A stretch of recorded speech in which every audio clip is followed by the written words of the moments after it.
So welcome everybody to the IMTD free CPD workshop.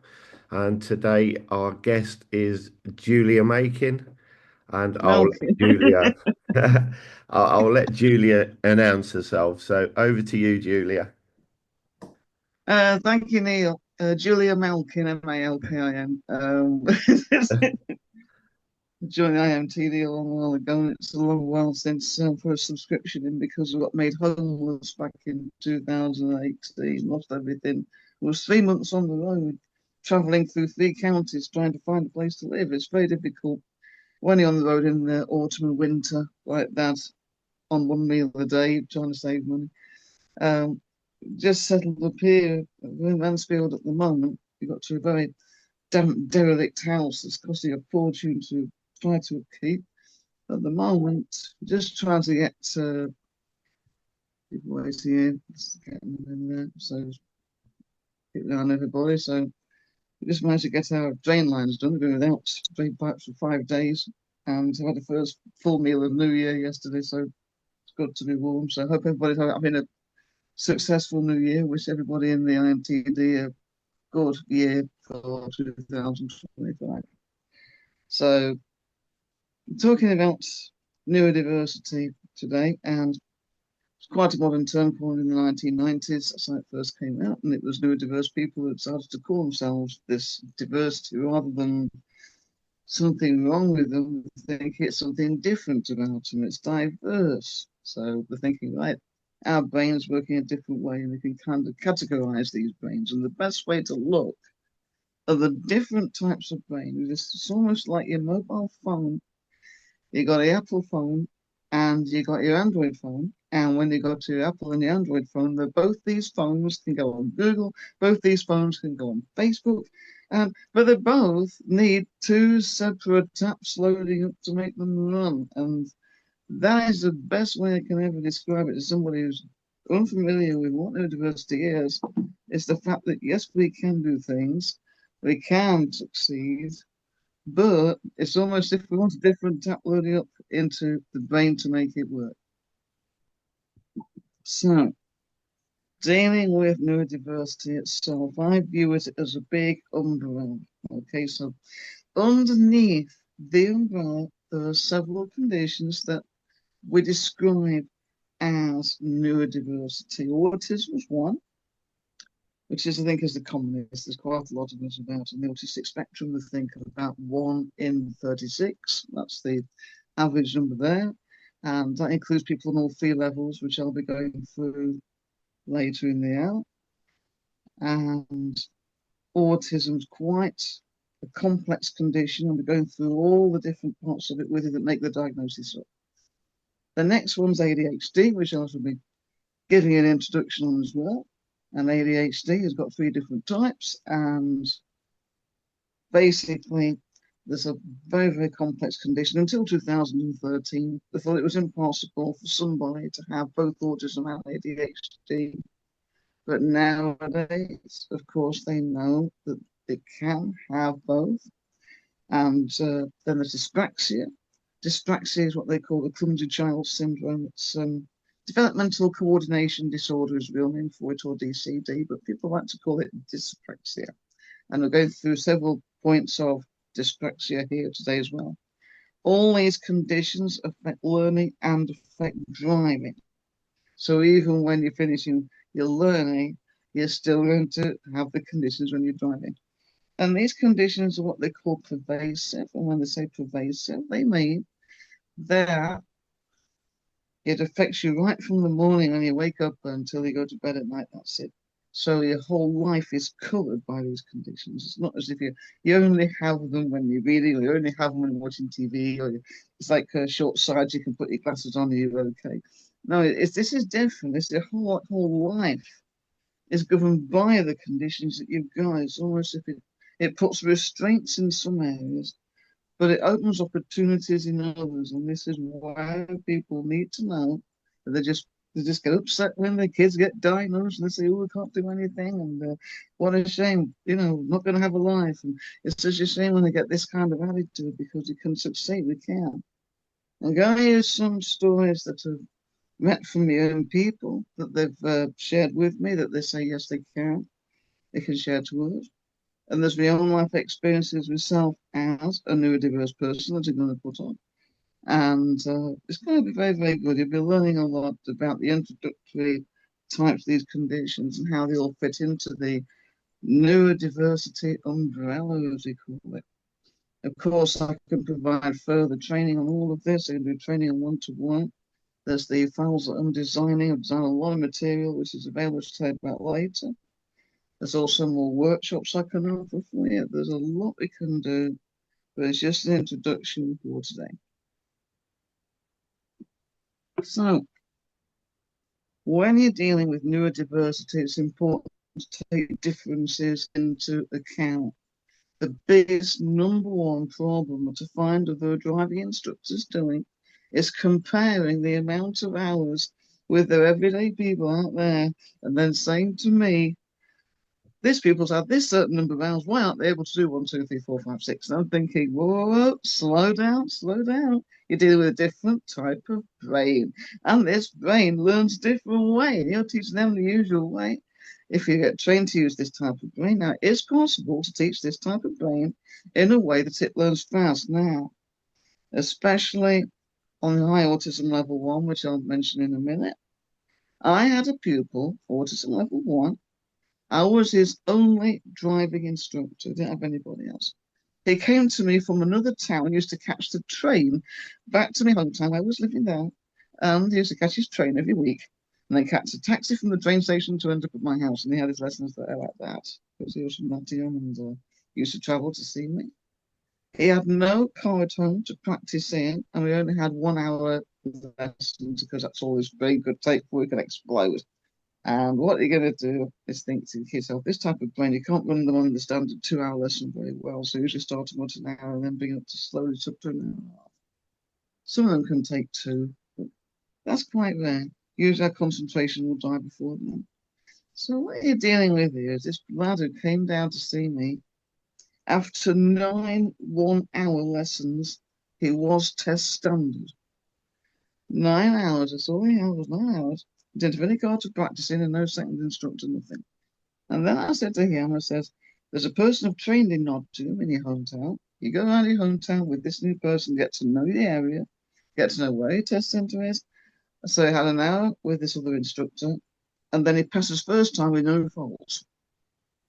It can be done. Please don't write autism spectrum people off because it can succeed if they're given this amazing opportunity. Yes, you can. It can train this brain. It's possible to train the brain in a way in which it can receive information and be able to process it. Yes, it can. Yes, it can.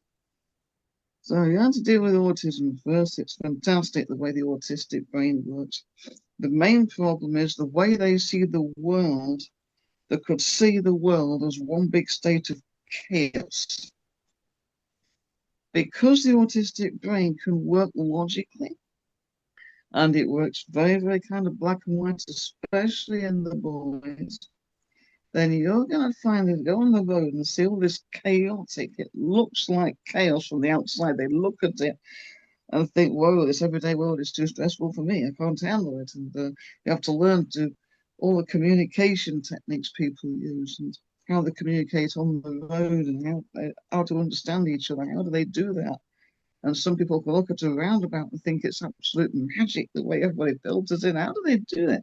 They've got some kind of psychic or an undercurrent or something, or it's almost like they're all communicating on the radio, saying, I'm over here and you're over there, let me in.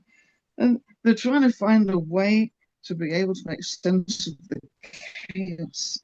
And that is what they're trying to do, trying to come to conclusions as to how this world's so chaotic. How do I survive in this? How can I possibly live to drive in this world like that? It's terrible. So basically, what we need to do with autism is to be able to break it down, to find out how they make sense of the world and be able to support them from that level up. So, they're chaotic.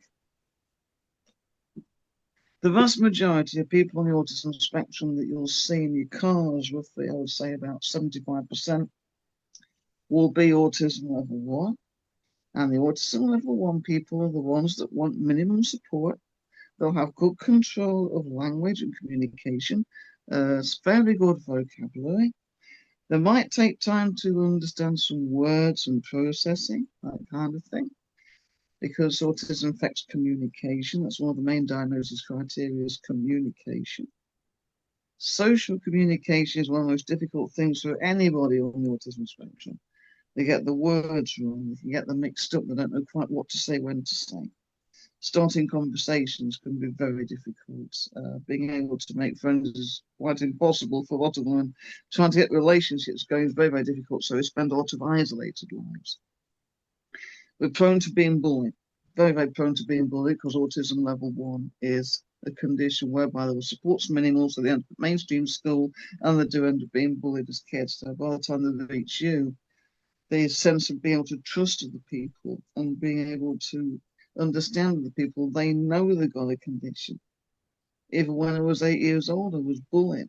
And when you're bullied, then you know, even when you're not diagnosed, because I wasn't diagnosed autistic till I was 40. Now, the thing is, people of my generation probably weren't. So there's a lot of people out there on the autistic spectrum that have not had diagnosis. So watch out for the signs that you see in your car. Don't just take it as being standard. Also, you can say that somebody can wear the car and say, I'm dyslexic or something, but you might notice other traits in your vehicle. Could it be autism? So look out for the communication part of it. Do they have difficulty opening up for the terms and terms that you try to explain, they don't understand? Do they want it explained in a different way? Do they have trouble answering questions? Do they have problems asking for help? You've got to keep it as detailed as you can when you're communicating. You can't say to them, park over there, park over that. Because you can't say over here and over there to people on the spectrum sometimes because they want precise location. You want something like under the tree or by the lamppost or second lamppost on your left, just on the curb there, just past that red car on the driver. You've got to really be precise about it. And the more detail that you put into the talk through stage of it, the better. We could be held at the talk through stage for much longer than the everyday person, but that's the way our brain works. Some level ones have got amazing memories and amazing kind of photographic memories. So everything is saved will be put into that brain and kind of loads up like a computer. And when it does that, which is the very high level one, some of these people have got amazing IQs. You wouldn't believe it. Honestly, they're incredible.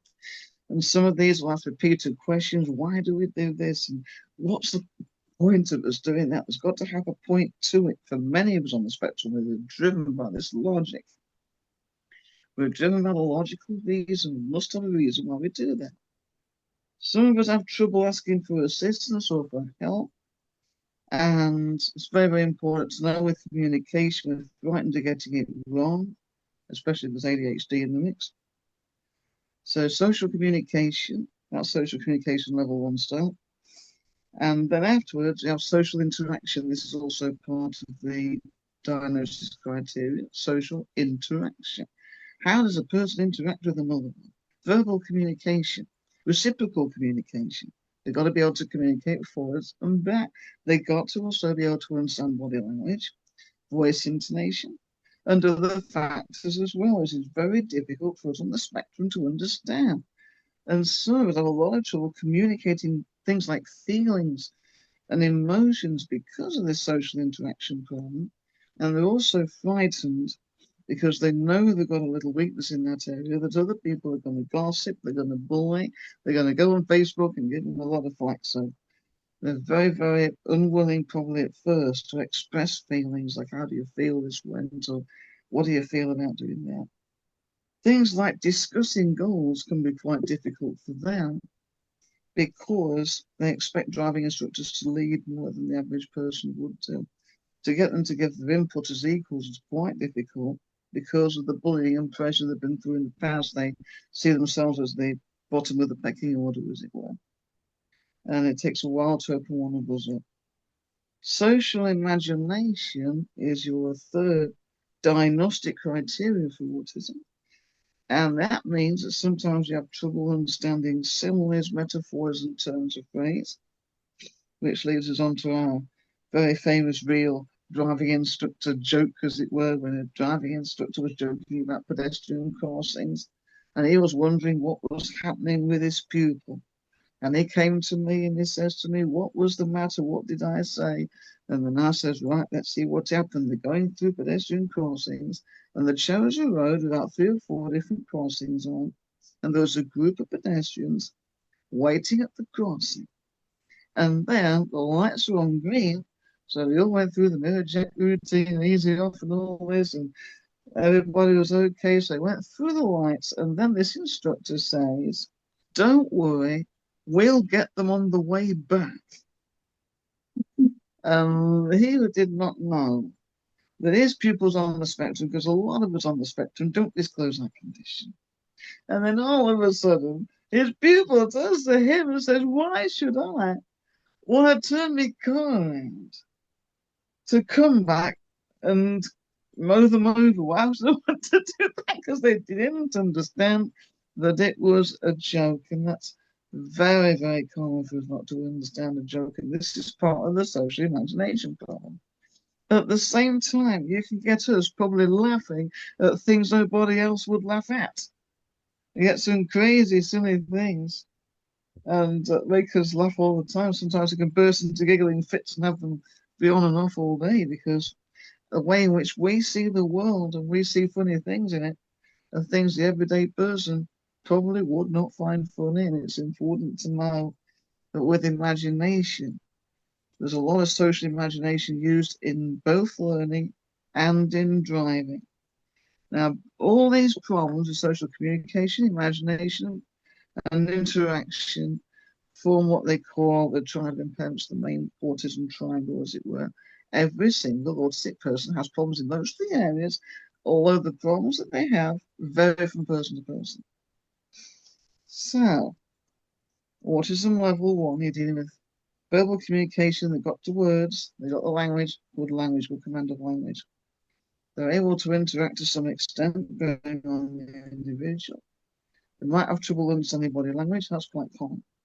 With social imagination, we can look at different things. We want everything to explain properly. We need a lot of detail in the communication.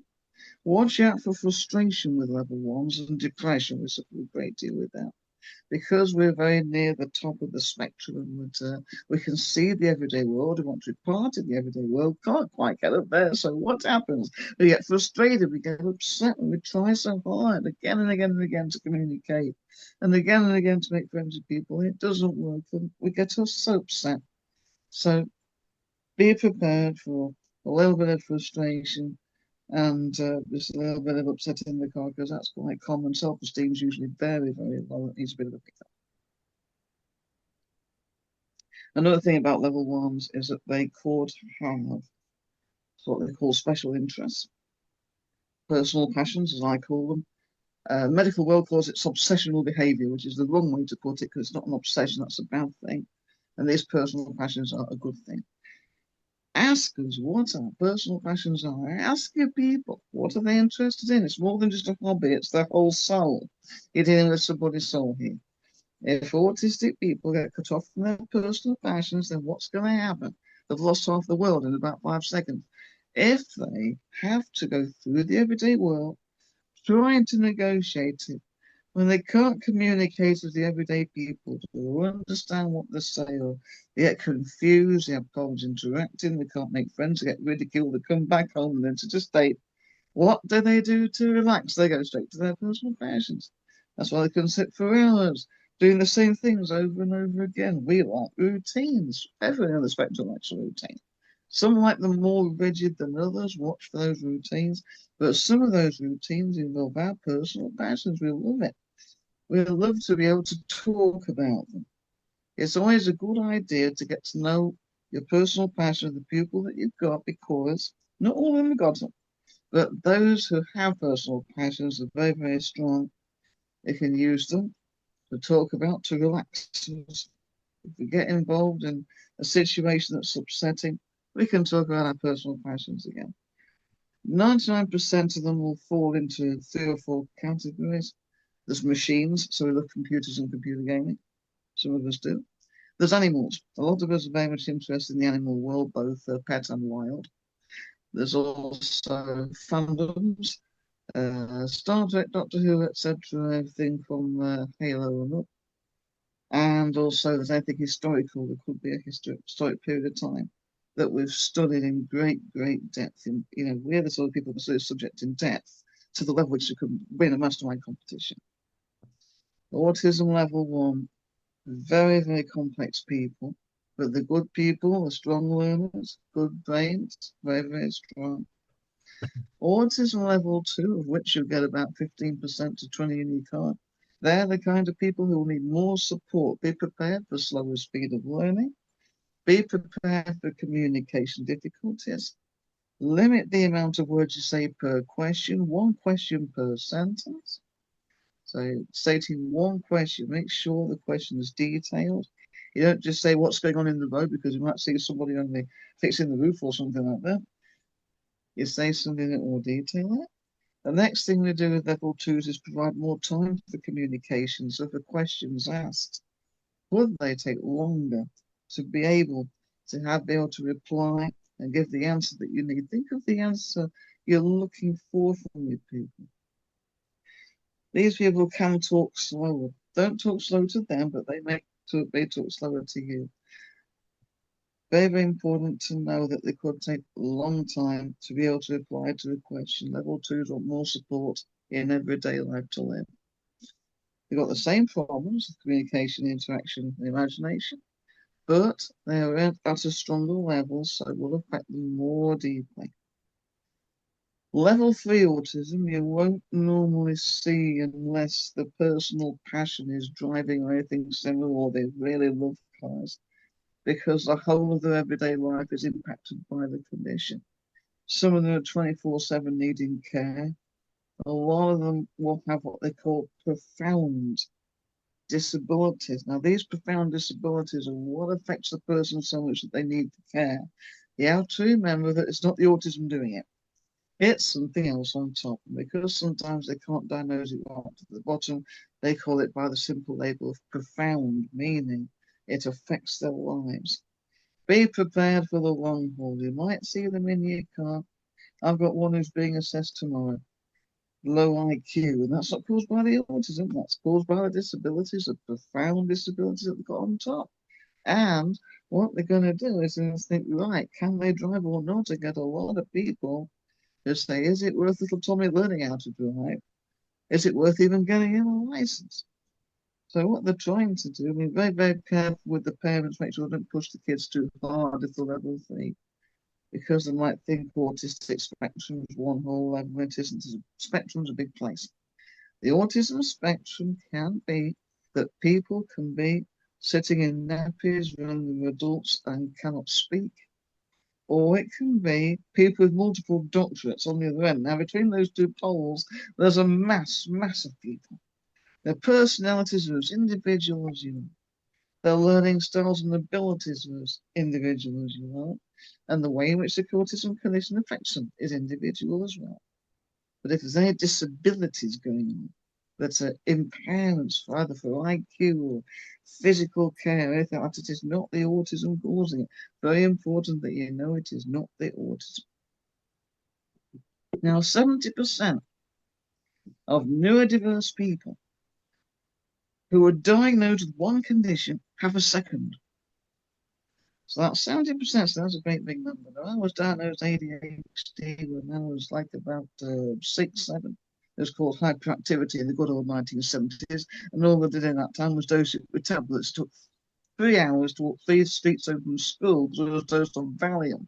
So it took me straight off those. Now, if you're dealing with the condition that was diagnosed as a kid, that's usually the dominant one. So therefore, it's ADHD dominant, and that was why it was 40 when they found the autism, because whatever it is, with the condition that they see first, they all think everything else is part of it. So, oh, that's part of the ADHD, that's part of the autism, that's it. And they'll think it's that, when actually it could be a separate condition. 70% of neurodiverse people with one condition, usually one dominant, it's usually diagnosed when the kids, will have a second one that's to a lesser effect, but it's nonetheless still part of the person and still colours how the individual sees the world. Now, 40% of neurodiverse people have 3 or more neurodiverse conditions. So it could be a combination like autism, ADHD, or dyspraxia. Or there could be dyscalculia in there, which is the numeric version of dyslexia. I can do workshops on all of this. Now, I have myself had ADHD as a dominant condition, diagnosed as a kid. I was diagnosed dyslexic when I was at uni. I was diagnosed autistic at uni. I was diagnosed dyspraxic at uni with dysgraphia and dyscalculia at uni with Irlen syndrome and a couple of other conditions. I was in front of the queue when they get these things out. But the point is, while you're a kid, you have to go through school and go through uni and everything else people don't even know. And you'll find a lot of people, when your IQ is high, my IQ is 152, so it kind of disguises everything else. It overrides the conditions underneath. They can't see that. So I think, oh, this kid's going to go through mainstream school and do this and do that. And they don't understand why I'm getting bullied all the time and they can't have friends and can't have associations and things like this, and you can't mix with people, you're having trouble talking to strangers, and you can't speak up in the class when it's discussion time. This is the classic trouble that the autistic person gets. And this is the kind of bullying. You take weather like this today.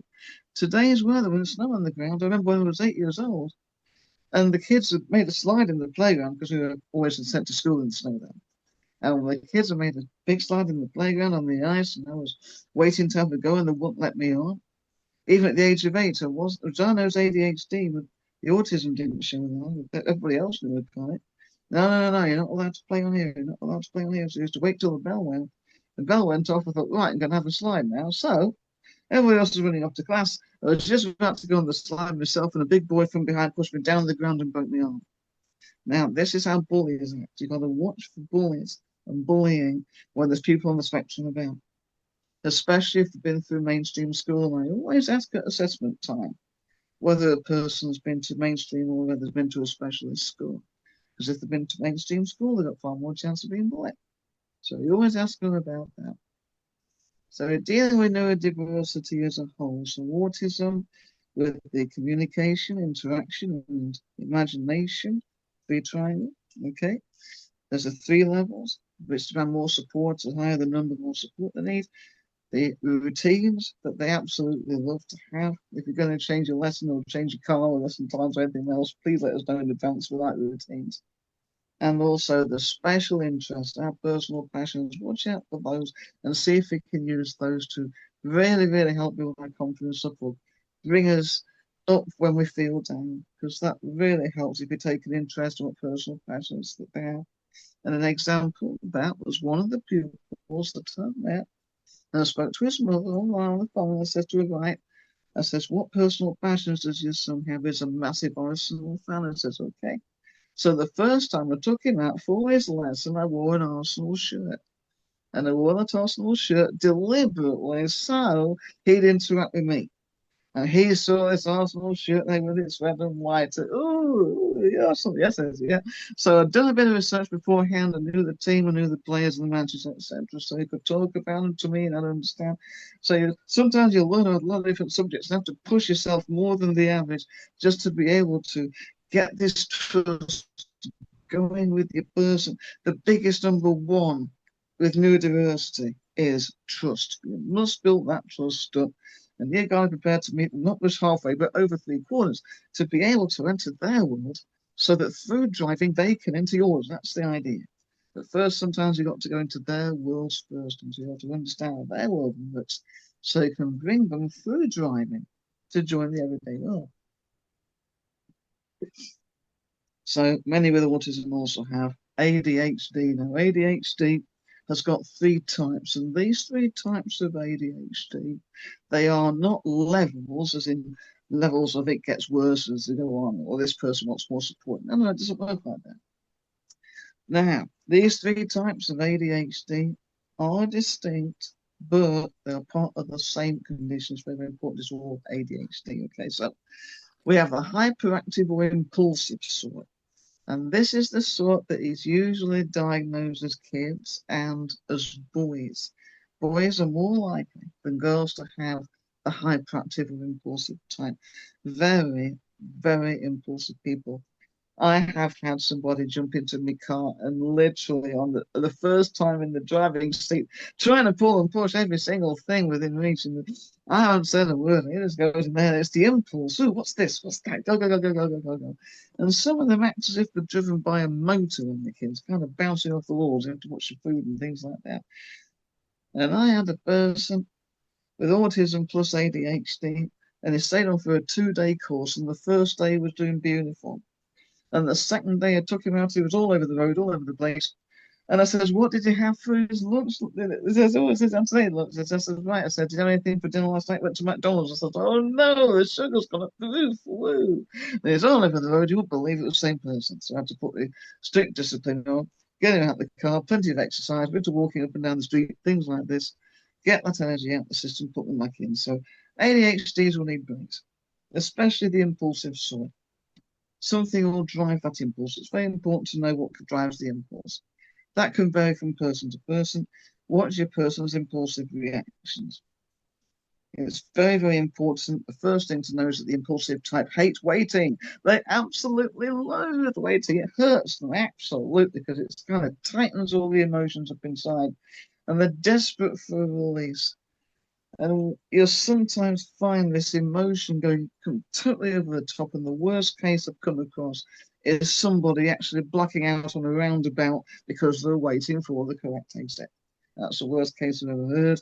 And I had to put special procedures in there to help that instructor with this particular pupil to help override that problem. So it actually was quite a serious issue with this stress that they feel when the waiting game's going on. They absolutely hate it.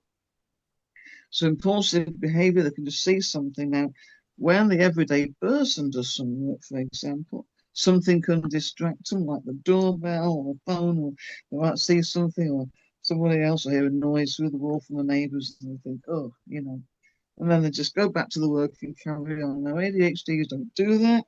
They get focused totally on the distraction. Actually can get it. What was that? What was this? And they get upset if they hear a sound. Certain sights can disturb them. Certain colours can disturb them, depending on the person. And the impulse drives that person to sort that out. And by the time they're finished with that, they come back to the task and forget where they are. So watch out for people forgetting where they are halfway through a task. If they see a hazard or suddenly there's a dog with a brightly coloured coat, there's a loud noise from somebody hooting that disturbed me in my ADI part 2 when there was somebody hooting in the lane next to me when a truck was cut up by cars jumping lanes. And that threw me off in the middle of the ADI part 2 when I was on the test then. So it can be very, very much a distraction because you're trying to get yourself back to that position. That's a very important part of the driving task, is to look at everything else going on around you and remember what you were doing. So we need a lot of help with concentrating and focusing on the task in hand when we get this distraction.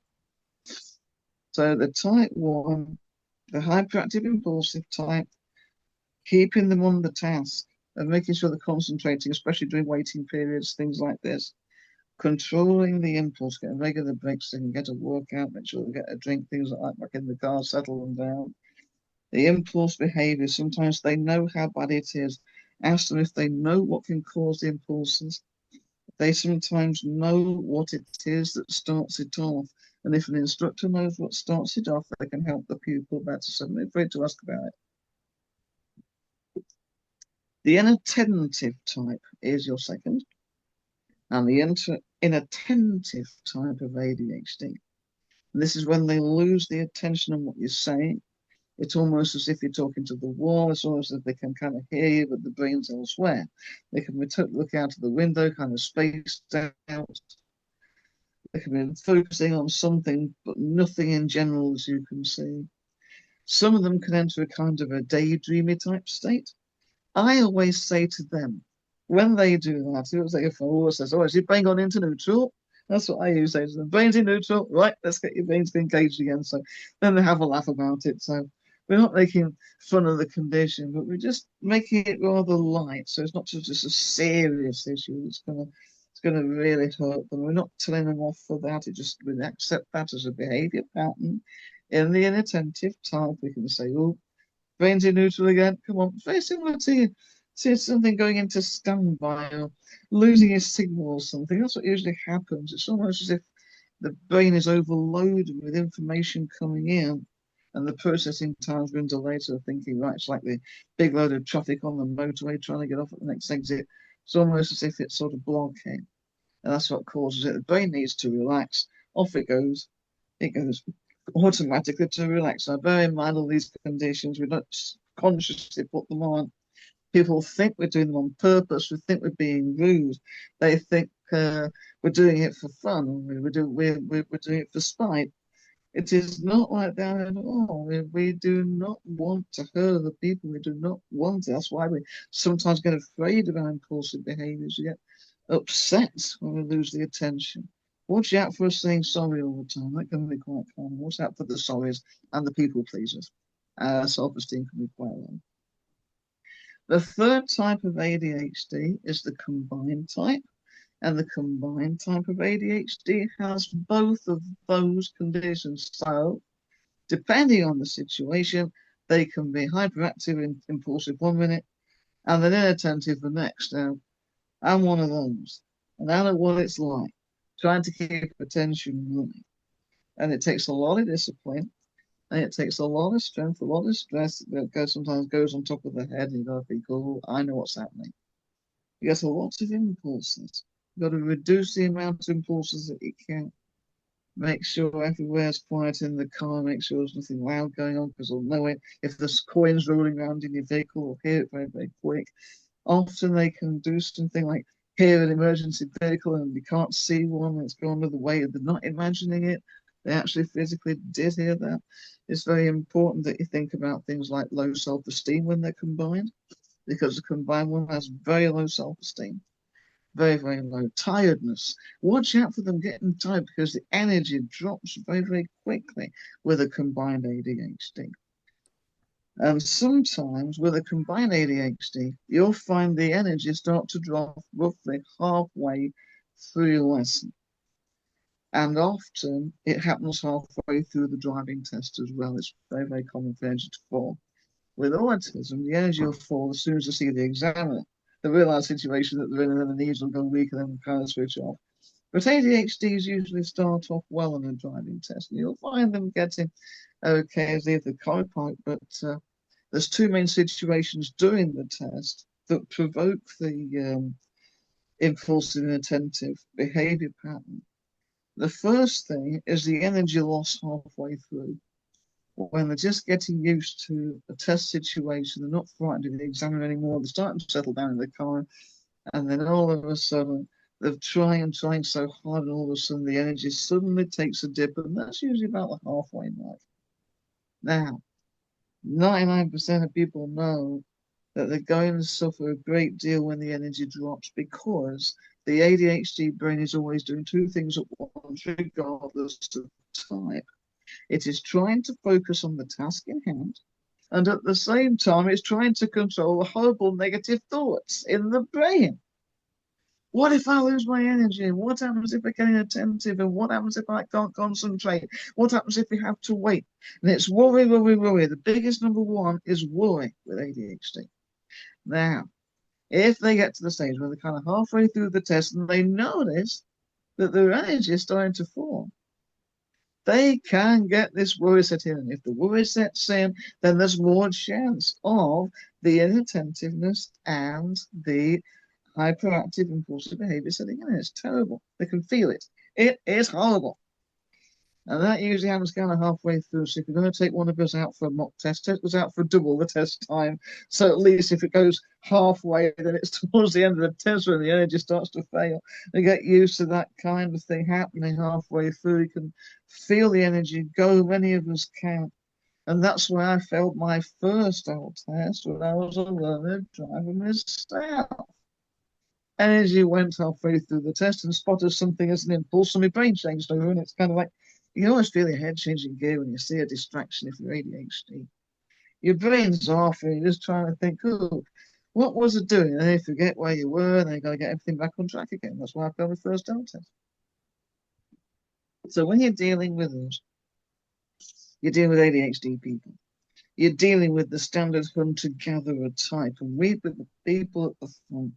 We'd be the ones spotting the changes in the environment through the woods and the trees and the mountains, thinking, "Ooh, there's predators over here, but there's prey over there. We can eat this fruit and we can't eat that fruit." We'd be spotting things quickly for the rest of the tribe. Yes, you can. You can hunt this one, but this one's dangerous. Don't touch that one. And we'd be the kind of people in the front line. We'd be always on the go, always checking the environment for hazards. We'd be always checking, always doing things, always moving.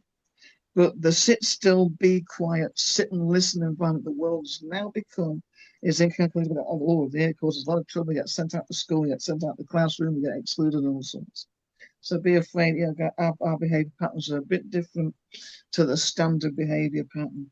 And we do kind of get a lot of hyperactivity, a lot of hyperactivity, things like this.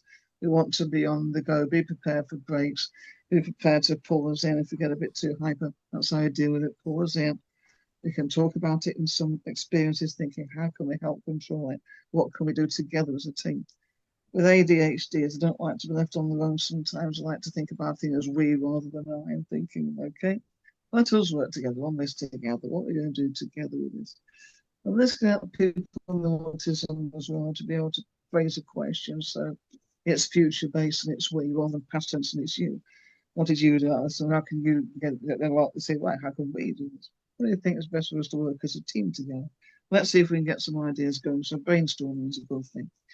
One thing ADHD people are very good at is hazard perception, usually very, very sharp, and that's because of the environmental factors when they see something different.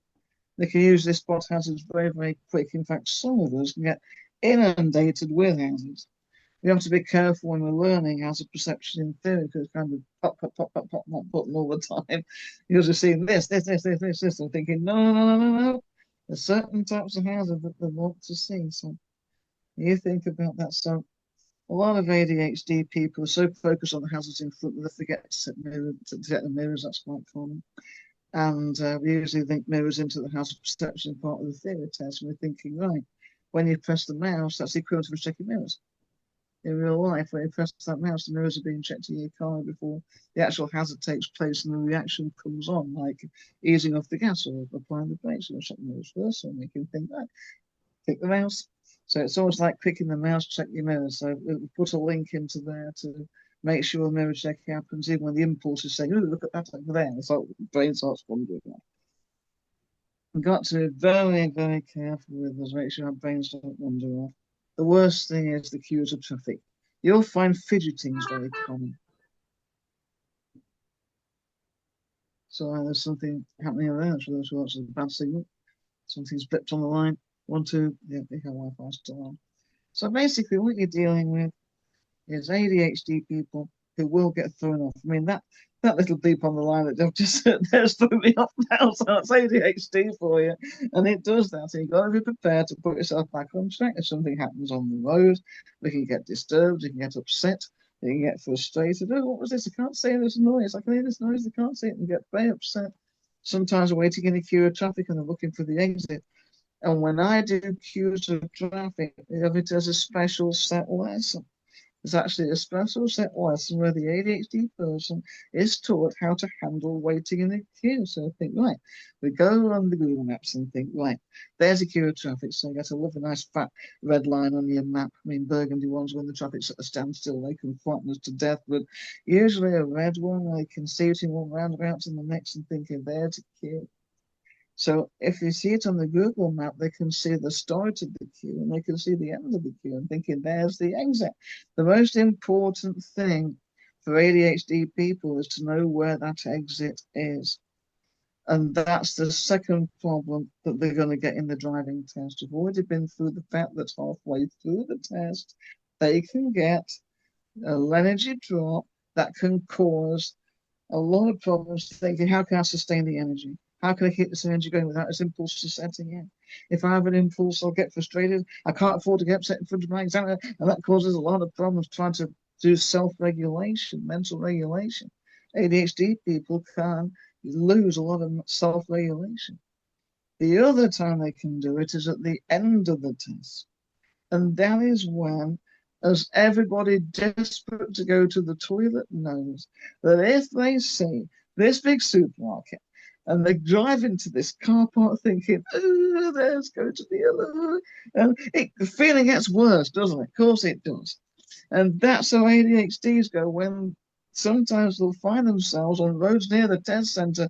They'll realise that the test is not far from being completed. And they'll think it'll be time soon. There's the exit. This going to finish. Then I can have a rest. Then I can have a relax. And that's when the energy level can suddenly drop because the excitement can drain the energy out. And all of a sudden the impulse will set in. Oh, the attentiveness happens. And it is shocking. They've got to be able to keep that discipline and that control at the end of the driving test. It's absolutely vital that they keep it going, and it can hurt. It can really, really hurt. Those last few 100 yards can really hurt somebody with ADHD. So after the ADHD, of course, we have the condition which is dyspraxia, which is basically a situation where we have four separate conditions affecting the person's learning as well as the driving. So the first thing you're thinking of doing is thinking about our psychomotor controls. You'll find a lot of psychomotor controls as gross psychomotor and fine psychomotor. And when you're dealing with the two can present in the same person. But the first condition is a psychomotor problem. Gross psychomotor, you'll find maybe there's a difference in the walking gait. You'll find also that there's pedal trouble. They'll go plonk, plonk, rather than a gentle squeeze. I don't probably understand what a squeeze is. It might take them a full 1 hour lesson for them to learn to set the gas. And I had a person that it took 5 weeks for them to get the foot to be able to set the gas correctly. And it took 10 weeks for the tremble with the left foot on the clutch to go at bite point. It took 10 weeks to stop it. Now, once again, it is involuntary. We don't do it on purpose. Nothing like that. It's just the coordination in the brain. Now, the first thing you do with it, you'll see it as kids when we have trouble catching a ball, things like that. A lot of trouble are people holding pens, knives, forks, doing buttons up, tying shoelaces. General life. Remember, it's a pervasive condition, so the whole of our lives are affected by it. So basically, what you're doing is thinking of psychomotor, gross psychomotor, foot controls, maybe gear steering, fine psychomotor, which affects everything from setting up mirrors, seat belts, watch your tangling, things like this. Sometimes you can want to change gear and the hand can just come off the wheel and put the indicator on by accident when we're going down to the gear levers. Look for this staccato robotic type of controls that we can sometimes get with dyspraxia with no flow on the gear change. Sometimes we can have a lot of trouble with things like ancillary controls, such as wipers, the misset said plonk, plonk, plonk, this thinking. Sometimes there might even be a distortion on the joint. So it might be driving on the wheel, his hands on the wheel, we might have a little finger sticking up, things like that. And to demonstrate dyspraxia at its fullest extent with psychomotor, you think of holding a bottle like this. Now, everybody needs to know, first of all, how much pressure the hand puts on the bottle to be able to hold it, and be able to hold it without squashing it, without dropping it. The second thing is the other hand needs to know exactly what pressure to put on the lid. Now, I'm breaking this all down because you would not believe how many problems dyspraxic people have sometimes with these few functions to organize the brain so it can be able to do it. Now, the pressure needs to be correct, so you need to be able to hold the bottom as well as the top and to undo it without dropping the lid. Now, we've got to undo that, dropping the lid and hold this lid here, the bottle's still held here, the lid's still here, and to put it back on again without stopping it, without stopping it off, and things like this. You might find some of us with dyspraxia pushing a bit too hard. That's quite common because you can't get things engaged. We suffer a great deal with that. Watch out when we try and get the pressures right on certain things in the car, like pedal, steering, etc. And we can't get the pressure, you can get a bit frustrated. Watch out for wear and tear on your car here. It gets us to ease off early because the panic can set in, and that can cause a bit of rigidity on the stress. Watch the stress affecting the wrists and the elbows. Make sure we don't steer from the level of the shoulder. We've got to be able to steer gently. It takes us a while to get right. There could be a bit of trembles in the nerve setting as well. That's your psychomotor for the dyspraxia. Your second condition is your short-term memory. Sometimes with dyspraxia, there's problems with short-term memory loss. We can try a task, and then all of a sudden we want to go, let's try again. What was it doing? I can't remember it. Just kind of overwhelms, and that's an overwhelming condition. When the brain is overwhelmed with what they've just done, and they can't remember what it is to redo it, it can be quite a problem. So make sure it's repeat, repeat, repeat, repeat, over and over again with us.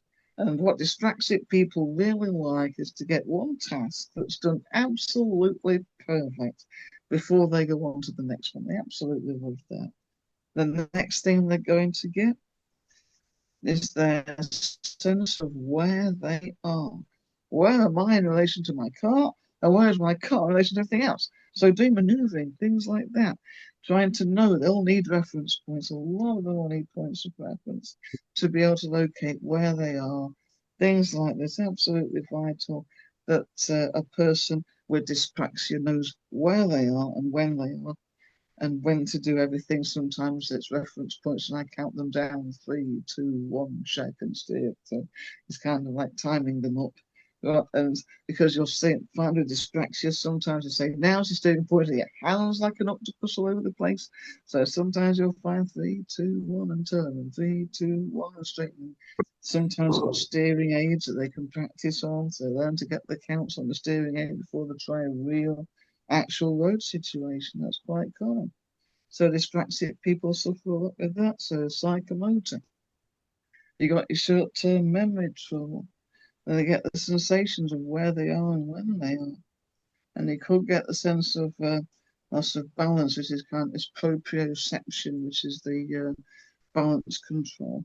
So the proprioception is the parts of the body, and the parts of the body need to know what they're all doing, and that's what's causing all the trouble. Where is this part of the body in relation to the rest of the body? Where actually is it? How far is it reaching out? What is it getting a hold of? What pressure does it need? Proprioception. Very important, yeah. And you touch your nose. Knees and nose is quite a common exercise. Usually the knees and nose. So you go knees, nose, yep. There you likely find the signals, and the steering. Back to the knees again. The steering, now the knees, steering and the gears and knees. And so it's 1 and 2 and 3 around the car like that. So they get to know proprioception, positioning, where they are, and when they are. So there's quite a lot of exercises to do online with this, because there's a lot of things you can do online to help people. You don't even need to be in the car to learn the easy nosing. And it really helps them. Honestly, it's fantastic. So they suffer a lot with psychomotor there, there's proprioception, the actual perception of where they are, when they are, where the car is, and the short-term memory problems that accompany dyspraxia. Dyspraxia can be seen in pupils that have been diagnosed autistic. It can be seen in pupils that have been diagnosed also as ADHD, because it's a separate condition in itself. And it affects a great range of people. I think it's once again, about 1 in 36. So there's a lot of people there. If a person's got dyslexia, I think there's about a 35% chance of having dyspraxia as well. 1 in 10 are diagnosed dyslexic. And then there's our condition, dyscalculia, which affects your numbers. So you might forget your gear numbers, might not know your speed limits. There's a lot of other problems that can get like brain decoding. Can they decode road signs, traffic light sequences? Maybe they have trouble remembering lights top to the bottom, remembering the entire sequences, playing it back. Some have trouble remembering the different colours of the effective studs on the motor rate theory test. That's quite common as well with dyscalculia. Remembering road signs, road markings. That's very common. And knowing your shapes and colours and being able to identify. And once again, like all the other conditions, you go back to stage 1 and you think you're getting nowhere when people, the following lesson, they forgot again. And they're thinking, you learned this last week. And you're thinking, no, it's the brain's processing. You go over and over, keep going. Don't be afraid to keep going with these people, because a lot of people think this is useless, not getting anywhere. Absolutely vital. Now, what I do, I offer assessment services where people online can have an assessment with me just over the internet, exactly the same as you are now. I don't need to be in a car or anything. And I can tell 100% what conditions they have, how bad the conditions are affecting the person, what support they're going to need, etc. And this is a very common thing to do because some people don't think, it's worth having a driver's license. But I'm thinking, right, it is possible to do that. If you get a pupil with a condition, you can come to me and ask, don't be afraid to. Also, I offer what I call my files. I've just written one for special educational needs or SIN files, which deals with a lot of neurodiverse behaviours in your vehicle, the kind of reactions you're going to expect with hazards, the frustration and aggression, how to deal with stress, the stimming action that autistic people do. So I'm just running a mission there. So what you're dealing with here is a vast majority of people. So what I've done is put several neurodiverse conditions into one document, 27,000 words long. You'll reading it. And you'll be seeing these conditions in your pupils and be able to know what happens when you see a certain behavior pattern and know what's causing it, how to be able to help your pupil in that situation. So then we send files there, £50, 27,000 words. And they're just the ADHD specific files for them, which goes into the conditions in much more detail, which is specific to ADHD this time, and deals with all the types of impulses and all the types of inattentiveness at every single junction. So you've got T junctions emerging. What can affect your pupils when they're emerging? What kind of situation can cause a situation to happen where they're getting impulses? What can drive impulsive behavior? What can you do to stop it? What problems are they going to get when they're approaching the junction and they emerge from the junction? So it deals with dual carriageways, level crossings, motorway, situations such as breakdown, accidents, emergencies. So it goes right from the cockpit drill right up to your driving test. And it's specific for ADHD people and the types of conditions you could get, which show impulsivity, inattentiveness, or a combination of those. Good morning, happy new year to cardiologist. Such a help.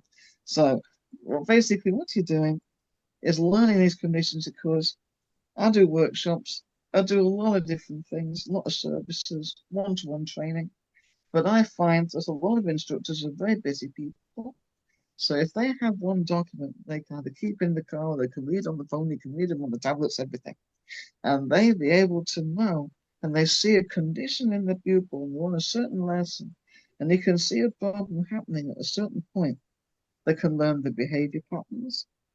The SEN files are there regardless of your neurodiversity condition. You can see behavior pattern and be able to find out what it is. And then there's the ADHD part that I've just written that are more specific, going into the junctions and into details on the roundabouts, things like that, what you can see.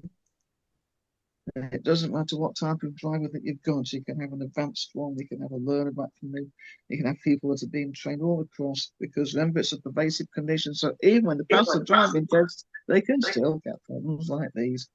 So I offer services. If anybody wants to know I'm sure that the heads of the organisation and Neil Whiteman today has got my contact details. So I can certainly pass them on. I can on Facebook and on WhatsApp. There's my email address as well, which I'm sure the IMTD have got and think about, and also my phone number as well, so people can get in touch with me. There's autism files being written at this moment. We've got the ADHD ones already out, and I'm halfway through writing the autism ones. They'll be due out at the end of January. If anybody has any questions, I'm always free to answer. And it's 11:03, so I'm going to wind it up there. And I hope everyone's enjoyed themselves this morning. So, who's taking over? Is it you, Neil? Yeah. Do you mind? Oh, Do you Neil. mind, Oh, Neil. Yeah. do you mind answering any questions, Julia? I can answer any question you Yeah. want. All you gotta do is ask. Yeah. Anybody got any questions for Julia? Yeah, Joanne. Hi, Julia. Thank you.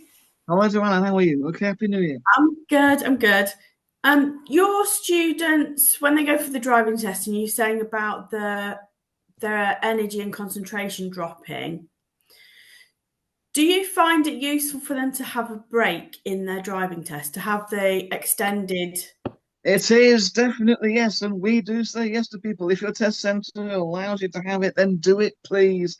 It is such a fantastic thing for them to be able to know, even the knowledge.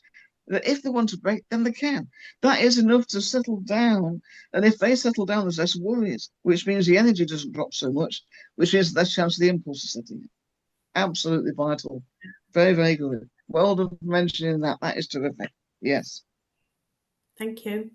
Yeah. Neil, can I just ask Julia that the papers that she has written, how available are they? On email, all you got to do is ask, and they'll email straight to you. I've got my bank details, and if Mike Yeomans is listening, the first couple of files that get sold are going to pay the year's subs. So, yes, absolutely. All you got to do is ask me, and the emails, and they go straight on the email. I don't have a website yet. I need to be able to afford to have one. I want to be able to, Happy New Year, Lynn, to be able to get a website going. But all you got to do is let me know on the phone, the email. As soon as payment's cleared on the app, that's it, they're sent off. And they're sent off usually the same day, sometimes into the night if I'm busy. But everybody will get a copy, no problem. They're sent by email. Yes. Stephen? I was going to ask Julia, you were talking about clutch control. I have three children on the spectrum. I've taught three or four of my boys to drive. He found, I mean, me driving since about 13, but actually using the manual gearbox was a complete stressor. And I found from my experience, a lot of cases that forget bothering with clutches, just get them straight into automatics. He passed his auto test, 4 faults first time he presented an auto. Went on to do a manual, I think probably because he wanted to borrow his brother's Mustang, which he had then promptly sold. But let's not go there. The stress levels, I think sometimes it's the complexity, as you've talked about all the inputs and everything. Why bother with a manual car, in my humble opinion, when I've come across autistic pupils? I understand your point. There is one point I want to add to it, and that is ADHD people, especially, work well with a manual vehicle because there's more to do in the vehicle that keeps concentration running. If you're dealing with dyspraxia, they'll definitely survive better in the auto. Some autistic people do work better in the auto. Yes, they do. But I've taught manual all my life, and I've never had anybody physically ask for auto yet. But it's always a good idea because they always have some really good auto instructors, and it is excellent to make sure that if pupil is auto, because I always suggest auto when I'm doing assessments if I know there's going to be a problem with either overwhelming or coordination or psychomotor. Yes, then we always suggest auto cars. Yes. Thank you. Yeah. Okay. Nobody else got a question? If not, then we'll wrap up today's session. Feel free to keep looking on the website to see further CPD sessions or attend a meeting in Coventry.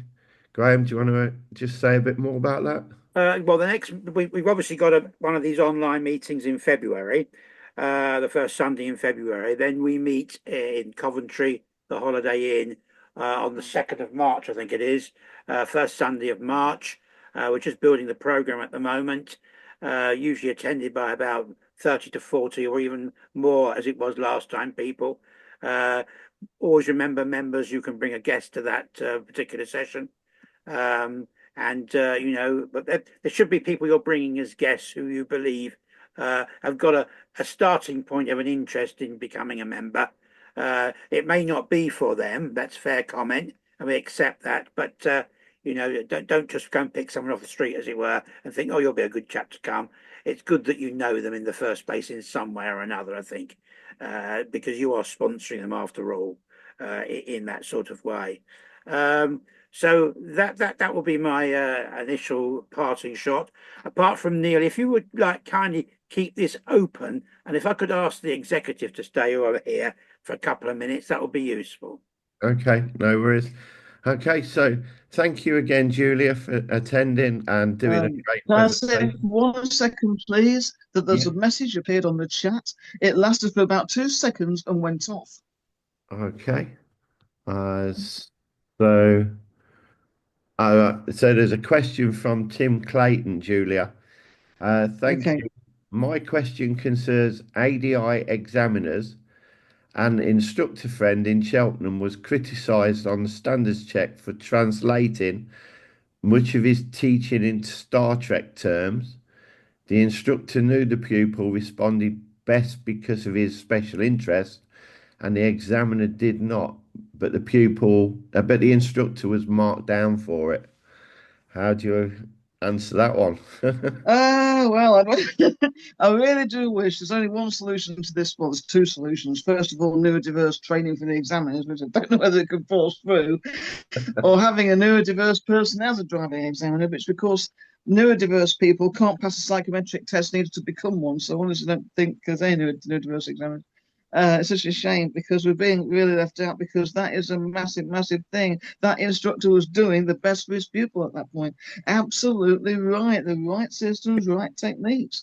Translating this language is quite common. I had somebody with a serious problem with dyscalculia who didn't know first, second, third. Other they as the ordinal numbers, it wouldn't even know. It wouldn't even know the numbers 1, 2, 3.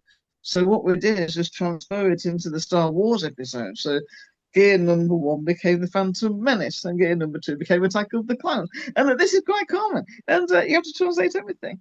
But it's such a shame they got marked down for that standard check. That should never have happened because it was doing the right thing for that pupil. And if the pupil was learning from it, and they got this lovely common language going, then as long as that was transferred and saying, right, this is what we're going to do with the gears, it calls my pupil as 1, 2, 3, 4. What do you think about that? Yeah. So yeah, he was doing the right thing.